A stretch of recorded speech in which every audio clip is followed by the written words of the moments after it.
कहानी नहीं रही तब कालांतर में एक सच कहानी है, उतने ज्यादा नहीं पढ़ा ना।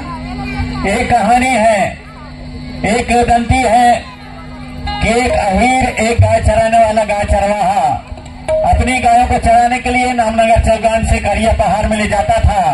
और वह क्या देखता था कि एक गाय अपने बछड़े के साथ में आकर के उसके गायों के साथ में खरखा के साथ मिल जाती थी। दिन भर उसके गायों के साथ चलते थे और शाम होता था तो पता नहीं वह कहाँ चली जाती थी। ऐसा कई दिन तक वह देखता रहा और सोचता रहा कि यह गाय आखिर कहाँ से आती है, दिन भर चलती है मेरे गायों के साथ मिलकर और शाम होता है पता नहीं कहाँ चली जाती है, इसका रहस्य जानना चाहिए। तब वह एक दिन शाम का समय था, अपनी खरखा को अपनी गायों को नामनगर चौगान गांव की ओर ले जा रहा था। तब वह बछड़े और गाय के पीछे वह हो गया। सभी गाय अपने अपने घरों में चली गई। वह गाय भी अपने बछड़े के साथ नामनगर के तलघर के दरवाजे, जो मोती महल है नामनगर में, उस मोती महल के तलघर के दरवाजे से अंदर चली गई।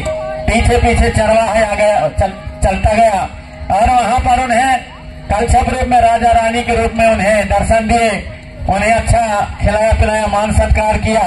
और जब वह चरवाहा जाने लगा तो उसे एक सूपा सोना दे करके विदा किया गया, ऐसा हमारे पुरखा बताते हैं। और जब वो बाहर निकले तब उसी दिन से तलघर का दरवाजा मोती महल का हमेशा के लिए बंद हो गया, जो आज तक नहीं खुला। तो यही गीत को गीत के माध्यम से और हम बताने का प्रयास करते हैं। प्रस्तुत है गीत